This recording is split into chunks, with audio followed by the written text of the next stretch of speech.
couple announcements for those who may have missed it last week. Our class decided to help sponsor Natalie with her efforts at building and making the bags for the homeless folks and things of this nature. Our class gave a donation last week of $225 to Natalie to help with the expenses of that. And we're going to start collecting some of these items. She's going to provide a list for us of the different things. And we started on the table back there until we can get a box that we can actually designate for that items for her to be able to access. And I thought that was really good home mission work that our class is doing with that. Also, Matt wants us to be mindful of the service appreciation meal. This is for all who currently are serving and retired military, police, fire, and rescue departments, including their families. This is on May the 14th, the Thursday, from noon until 6 at the Fellowship Hall. So the menu is ham, turkey, subs with all the trimmings, chip, pickle, potato salad, dessert, tea, coffee, and or water. And this is hosted by Olivet's WMU. So we have some flyers of this. If anybody would like to have one, just come on up at the end of the class and grab one. So I think that would be a great thing. And just to make you aware of this, I will not be here next weekend. I will be in Missouri visiting my daughter and her family. And we'll be driving out, leaving on Thursday. And we'll be coming back next Tuesday. If you can rouse Teresa up, she will be here next week. So, call the house like 5 or 6 in the morning, Sunday morning, wake her up so that she can, Everybody call. Yeah, everybody call. You're not getting no supper tonight. You got an alarm clock. She can handle it. She can handle it. She can. So, but I will be gone next week visiting them, driving out there. So, appreciate you all remembering me. It's always a pretty good trip unless the weather is bad, and I've had to dodge tornadoes and deal with rain and stuff like that on some trips. But otherwise, it's a pretty nice trip driving out to Fort Leonard Wood, out in the middle of nowhere, Missouri. But so just letting you know these things for the next week. All right. Continuing, well, you can tell when Pope arrives. Things start as soon as Pope walks in the room. They start picking on you right off the bat, don't they? I'm usually quiet over here. I'm sure. So we're picking up with our study of Ruth and starting in chapter 2, verse 8. Remember last week we talked in verses 5 through 7 the respect that Ruth was garnering with the supervisor or the overseer, the foreman, the field hand of Boaz when he asked, who is this woman that is out working in his field? And we talked about how the first negative response was, she's Ruth the Moabitess from Moab, and who came back with Naomi, and we talked about some of that. And just noted that there are things in life that happen to us that mark us. It's not our fault necessarily. Can't do anything about them. We just have to be able to adjust and deal with them. Picking up in verse 8 of this second chapter, reading New International Version. So after Boaz has been informed by his foreman who this strange woman is out in his field gathering sheaves. Verse 8, Boaz said to Ruth, my daughter, listen to me. Don't go and glean in another field, and don't go away from here. Stay here with my servant girls. Watch the field where the men are harvesting, and follow along after the girls. I have told the men not to touch you. And whenever you're thirsty, go and get a drink from the water jars the men have filled. At this, she bowed down with her face to the ground. She exclaimed, why have I found such favor in your eyes that you notice me, a foreigner, a stranger? Boaz replied, I've been told all about what you have done for your mother-in-law since the death of your husband. how you left your father and mother and your homeland and came to live with a people you did not know before. May the Lord repay you for what you have done. May you be richly rewarded by the Lord, the God of Israel, under whose wings you have come to take refuge. So, after hearing the report of the foreman, Boaz evidently either goes to Ruth or he calls out to Ruth. Somehow he gets her attention and calls her to him and gives her some instructions as well as a compliment. And in effect, Boaz is telling Ruth, you will have food, you will have companionship with my servant girls, you will have safety and refreshment. And this, in that day, as she left Naomi's home that morning to go and find a field and hopefully find favor in somebody's eyes so that she could actually glean in that field. This was quite possibly more than she ever dreamed of as she walked out of the door that morning. She had no idea this was going to be the result. And the passage tells us that she exclaimed, she bowed down with her face to the ground. She just overwhelmed at this. And she said, why? Why are you doing this to me? A foreigner. She recognized who she was. She recognized that she was marked. She recognized she ain't from him. She recognized all of these things. And to have Boaz, who was a man of standing, a man who was the owner of these fields, call her out individually, it just blew her away. And she said, why? Boaz answers back and he says, I've been told all about you. It seems obvious that he had been told of this Moabitess that came back with Ruth. But it really kind of seems to me, at least, that the word of the foreman sealed the deal in Boaz's opinion about this woman that came back with Naomi. And at that point, what was a rumor to him, what he had heard. And this is what he says in verse 11. When she said, why? He said, I've been told all about you. I've heard rumors. I've heard talk. Bethlehem, small town. Yeah, you're going to hear talk. But the rumor, after he had heard from his foreman of how she had come to the field, had asked to be able to have permission to glean and follow the harvesters, and she had worked hard and steadily from morning until the time that Boaz came on the scene, that changed rumor into reputation about this woman. And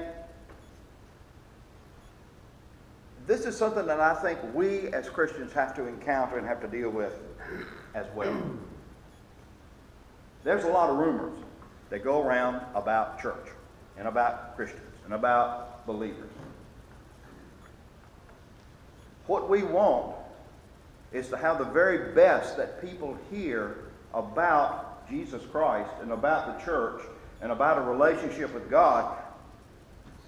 We want those things to be confirmed by our behaviors. Remember, it was her behavior that impressed the foreman. It was her behavior that exemplified who she was. And it was her behavior that was referenced to Boaz, and now Boaz, acting on all that he had heard and now was seeing demonstrated in her, said to her, these wonderful blessings as well as a compliment to her. And he goes on and he says, I've been told all about what you've done for your mother-in-law since the death of your husband, how you left your father and mother and your homeland and came to live with a people that you did not know before. And he goes on to talk about her relationship with the God of Israel as well as Israel itself. May the Lord repay you for what you have done. May you be richly rewarded by the Lord, the God of Israel, under whose wings you have come to take refuge. And Boaz, in giving Ruth this compliment, was really a confirmation of her relationship with the God of Israel as well as the nation of Israel itself. And in effect, he is saying that by her behavior, he has seen proof of her commitment to Naomi and to Israel and to the God of Israel. And Boaz says a couple of things that really stand out in this compliment about Ruth. May the Lord repay you. May you be richly rewarded, under whose wings you have come to take refuge. Ruth had demonstrated faith, and now Boaz seems to be saying, may God demonstrate back to you an equivalent blessing. Here's a question for us.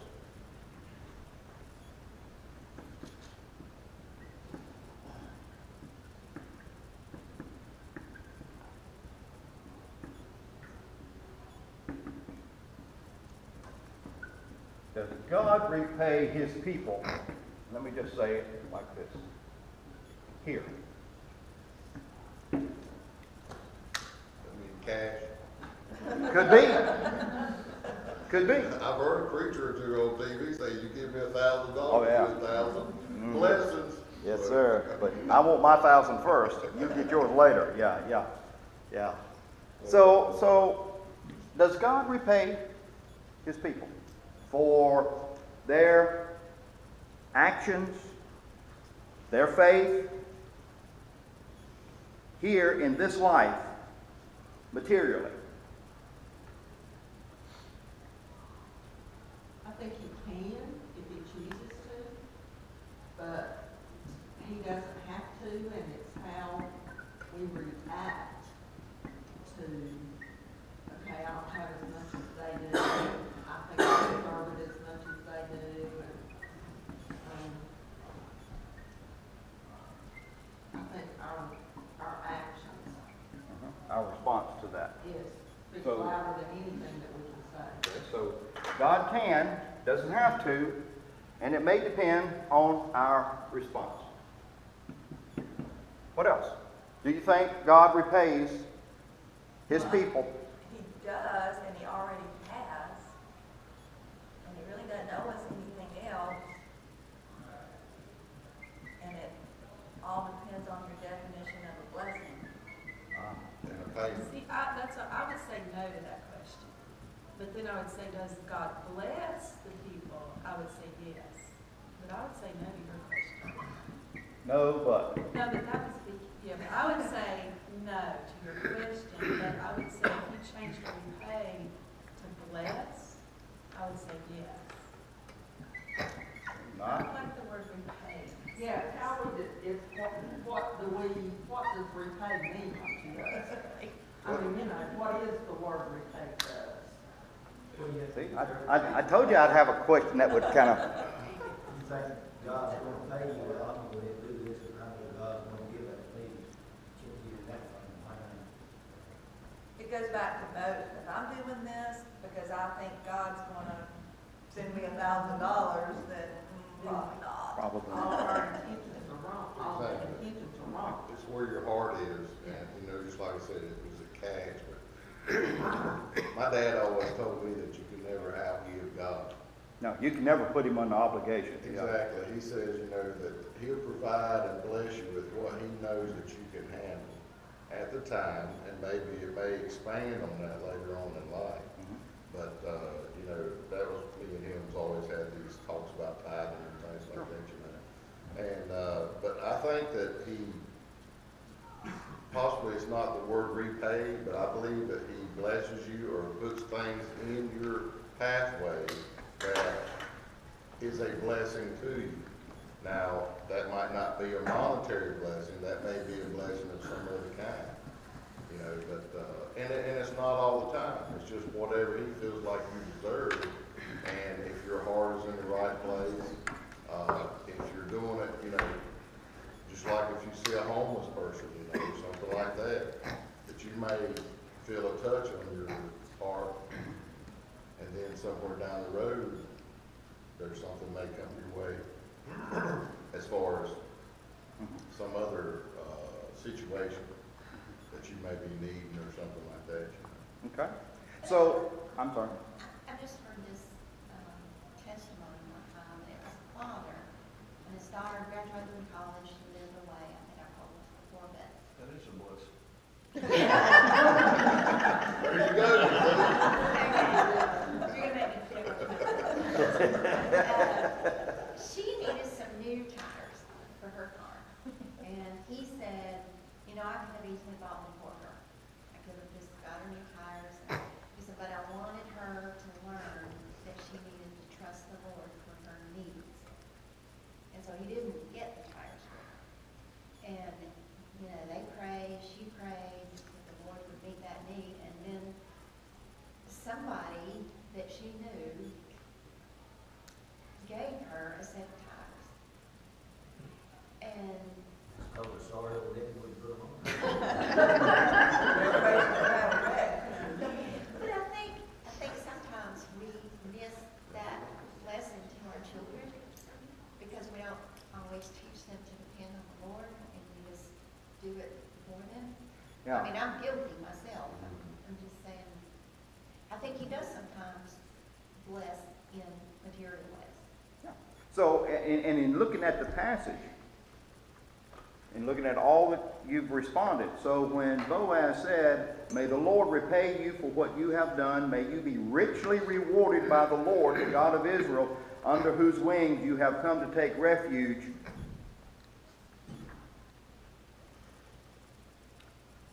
He really didn't mean that God was going to repay her, right?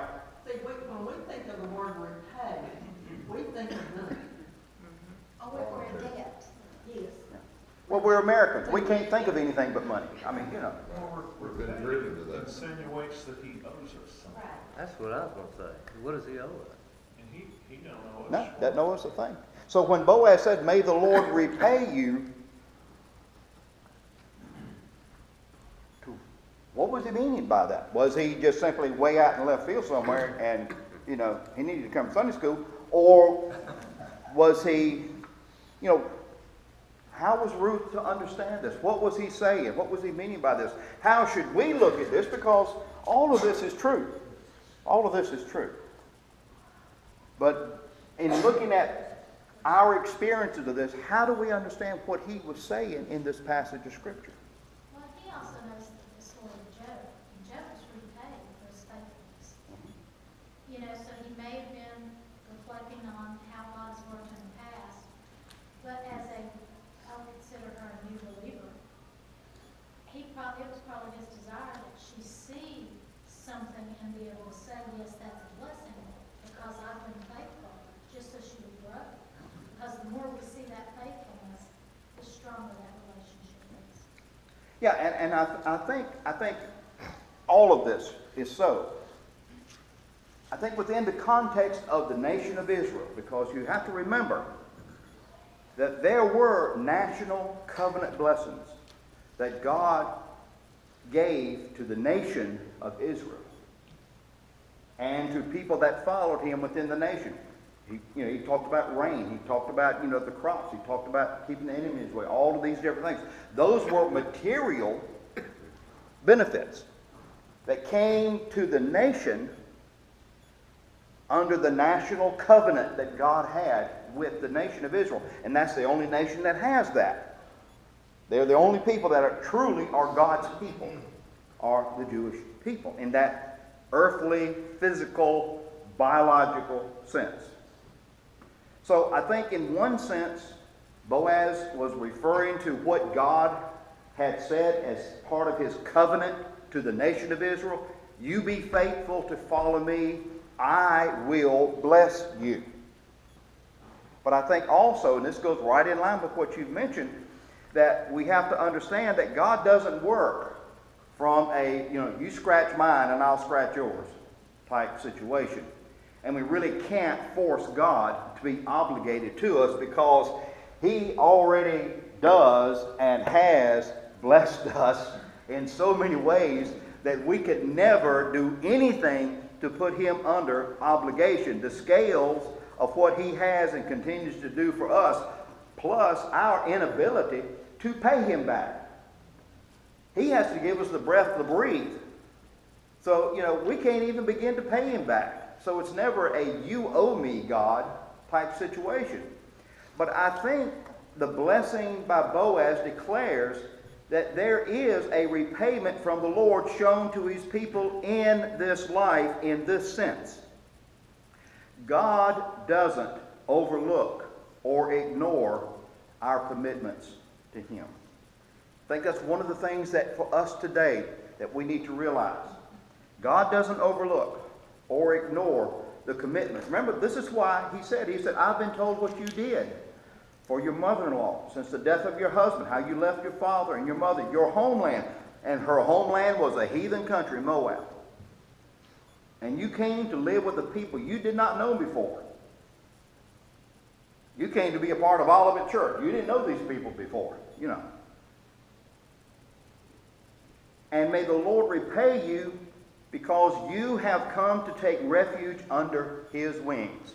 Jesus said it this way: no one who has left home or wife or brothers or parents or children for the sake of the kingdom of God will fail to receive many times as much in this age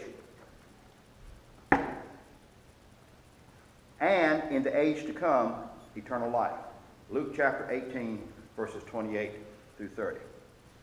Now, this is not prosperity. I'm not trying to get you give me 10 and God will give you 100 sometime or other in your life. No.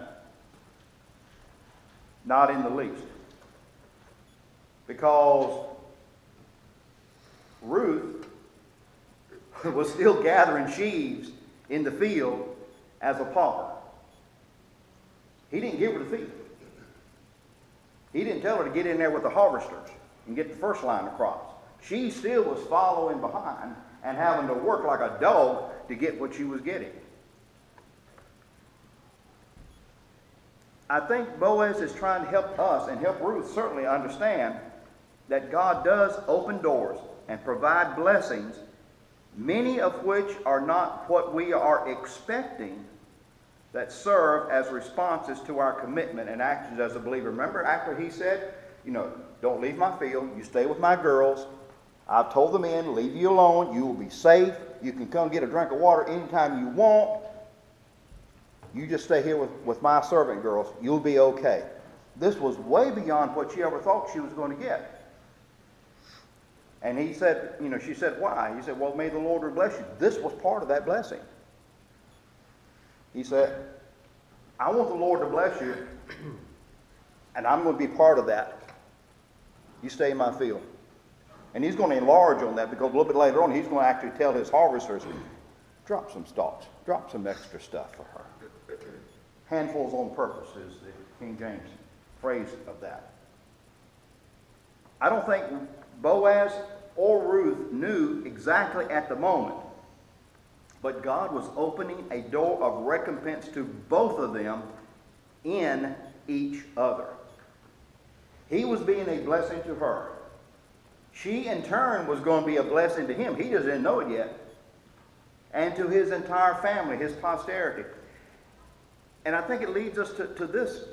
Sometimes we misread what is happening in our life because we're looking for something else as proof of God's love. And I think that goes right to where,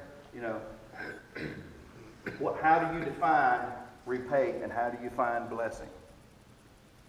So many times, just like Naomi, when she came back, I went out full and God brought me back empty. He's been mean to me. And you don't see right in front of you. You got Ruth. And so many times as believers, I think we encounter situations, we have things that come to us. We're looking for God.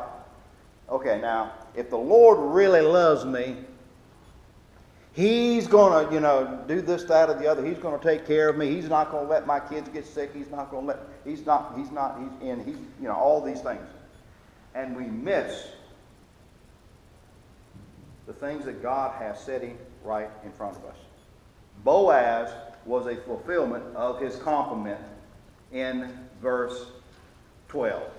Ruth was a fulfillment back to Boaz in that statement that he made.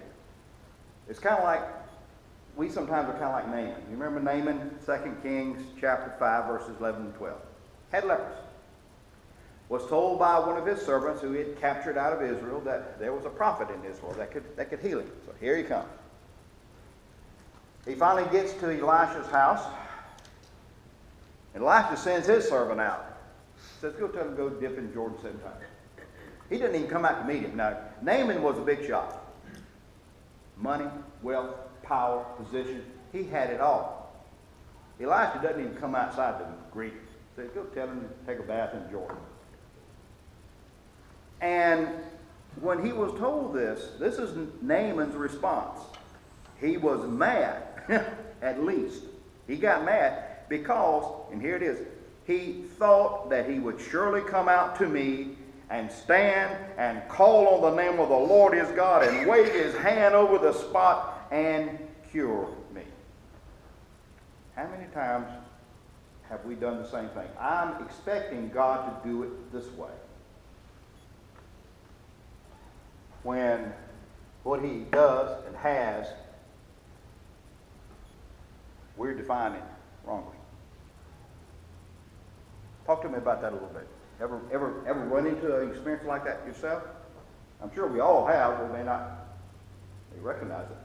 Well, I think in this situation, it does speak to, for lack of a better word, expectation. I mean, Ruth didn't, when we think that God will repay her or God will bless her, she wasn't looking for God to just dump all the, food and set her up in the mansion, and that she just wanted her needs to be met. Yeah. And particularly in our culture, I struggle with this with my own children, needs and wants. Everybody said amen. So, I mean, yeah. But it does. It really points up this whole section here. Really points up this idea of what is repayment from God? What is blessing from God? And how do we define it? And what do we think God owes us because we have done him a favor because we have believed on him?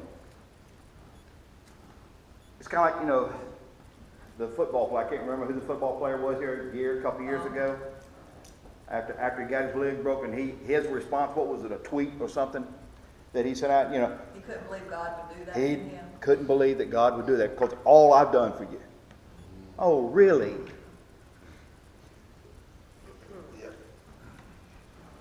God owes us, and he owes us a repayment and a blessing according to our definition.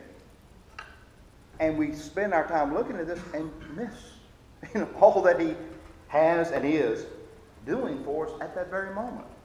And it's easy for us, especially, I think, in America, I think it's easy for us to do that. Well, we're so self-centered, Billy. We think about ourselves and woe is me, and that's bred into a society, TV, and everything else, social media. So, we're our own enemies in a way because, we think we're all that in a box of peanuts or whatever, Yeah. But really, we're the dust of the earth, we're the grain of sand out here in the ocean. We're no special, or nobody in this room is anything special than any other person. I saw someone recently and watched them. They were sitting in a chair, not far from me, but I could see them.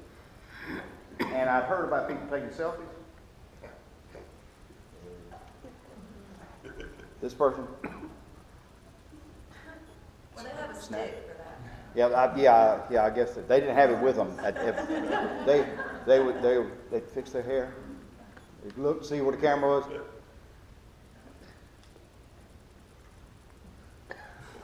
And for all the time that I don't know how many shots they took of themselves. I saw it. I've heard of this. I've never seen it like that though. But this person just thinking, really? Yeah. I don't even live with that person. Oh my, and we do think of ourselves, for some reason we feel like that gives us definition and confirmation because I like taking a picture of me. Maybe it's my age. The last thing I like doing is taking a picture of me. Well, You know. you know how they name generations, we're boomers, Yeah. X's, Y's, well, these are the selfie generation. It really, I mean, and it's very much all about, And it should be selfie-ish, you know, at the end of it. And, you know, and we all had that self-centered thing, you know, I guess for a lot of us, when we grew up, we just looked in the mirror every time we got in the mirror. Yeah. So that's the same thing as a selfie, you know. But, But perfect. yeah, but the whole thing is that we miss. We get this idea of what God owes us and how we should be blessed and how God should be in our lives, and we really miss what God is actually trying to do. Jesus stated that God wants to take us all under his wing. Remember, Boaz said, you know, under whose wings, the God of Israel, under whose wings you have come to take refuge. And this would have been a real metaphor in that day. They really would have understood how the little birdlings would just get up under the mother's wings for protection and comfort and all of these things. And Jesus, in the Matthew's Gospel, chapter 23, verse 37, said the very same thing. This is what I want to do with all of you. He said, but you don't want to do that. How often would I have taken you under my wings, but you have refused? Matthew 23, verse 37. Boaz recognized that the order for blessing is faith, then action, and those are important to God. Under the wings of Christ, we are given every spiritual blessing. We are given every spiritual blessing, Ephesians chapter 1, verse 3, that we need spiritually to have abundance in our daily life. But along with this, there will come some material blessings. Every one of us in this room are blessed well beyond. We heard about people last week who live in our area that have nothing. And the people in our area who have nothing have a whole lot more than some people in other areas of this world. So we are blessed already. And there are some material blessings given to us in this life. However, the bulk of our blessings are spiritual. And the fullness of all that God is going to give to us is waiting for us in eternity. To use the phrase that people don't like to hear, pie in the sky. We got us a pie, y'all. We have got us a pie. We have some taste of it down here. But we got us a pie waiting for us. And we have spiritual blessings now. We have the promise, Paul went on to say in Ephesians chapter 2, verses 6 and 7, that what we've got now doesn't even begin to compare with what we are going to receive. So in Boaz's statement, he doesn't explain what he hopes God will do. And this goes right back to the point of God's provision of repayment. It's mostly through his providence. The providences that come into our lives, the spiritual blessings that come to our lives. God moves, leads others all around us to step up to provide blessings as he has stepped up to provide us in our life. But it's just interesting that as Boaz looked at this, and this might be a verse that some of these, prosperity preachers use, the Lord's going to pay you back richly, cash, simoleons.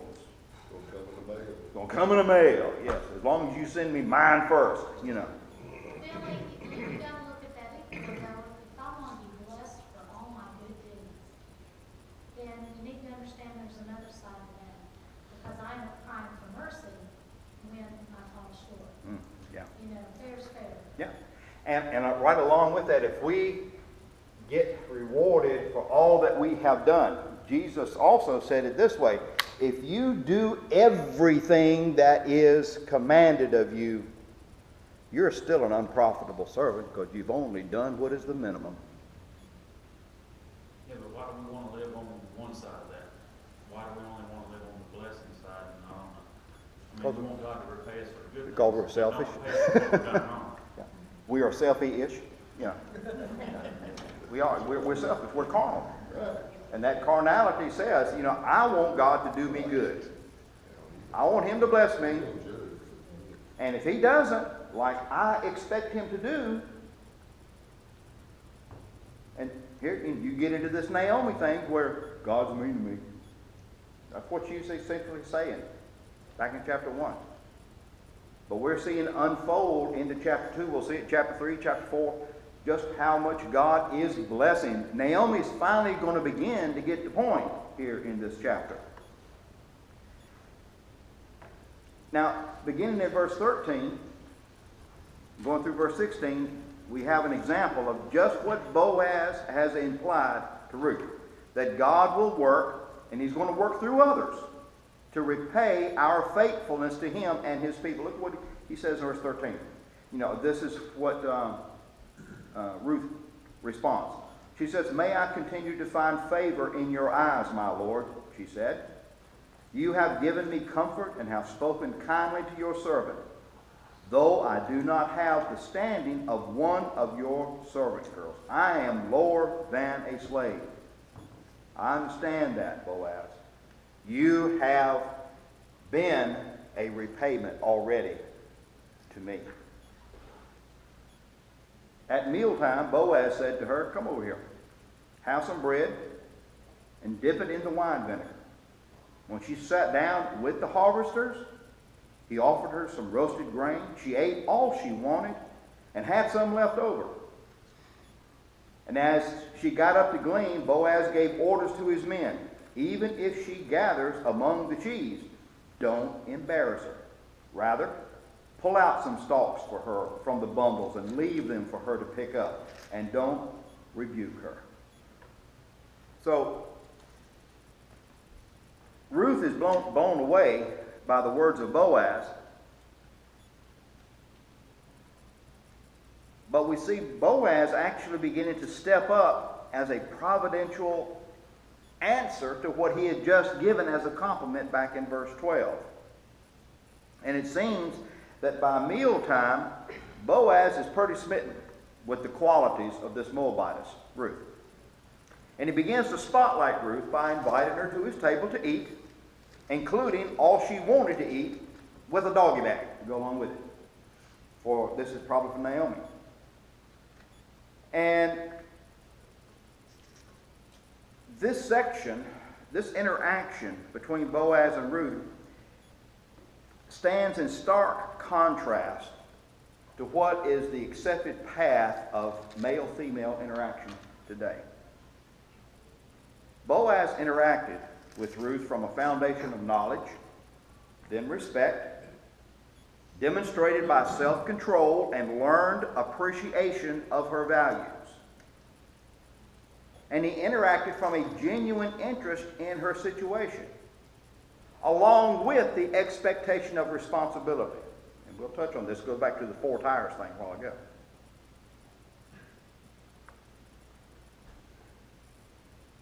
As we think about interactions with each other,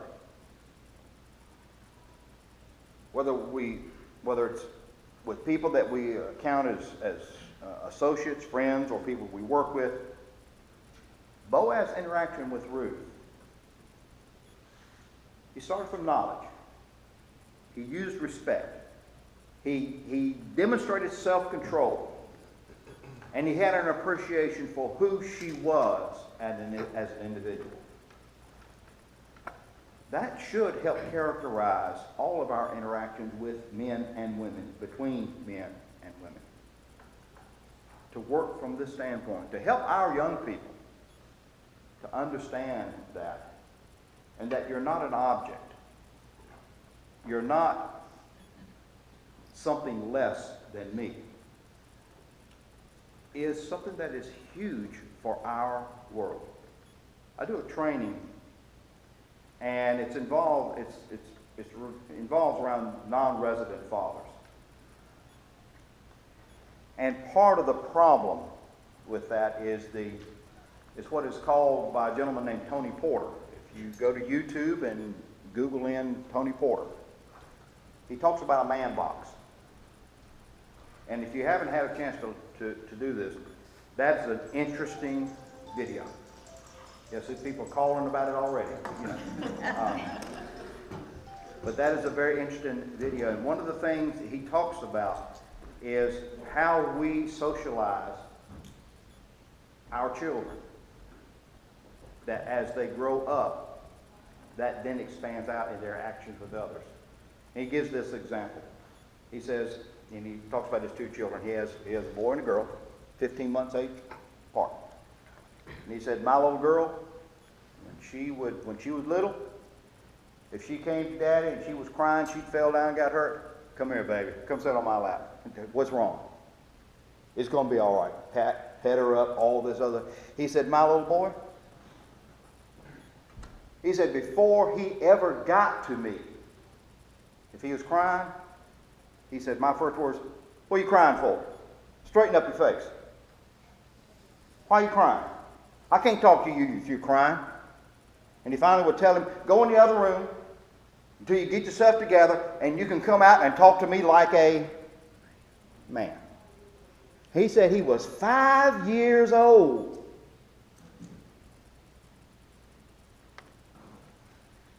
We're teaching our kids how to relate to each other from a box of preset descriptions of who we are versus who they are. And he goes on in this video, and he's talking to a group of women. And he said, we've got, as men, to understand and get out and away from that man box. He said, because in America, he said the CDC states that rape and domestic violence in America is at an epidemic proportion. And he said in that video, and this was a great statement, he said, we've got to change how we define who we are as men and how we're socialized. He said, our liberation is directly tied to your liberation. If we teach our kids, don't you play like a girl, don't you cry like a girl, you got to be a man. We are planting ideas about interactions and relationships that as it grows and matures, what is like this when they're young, by the time they get grown, may be this right here.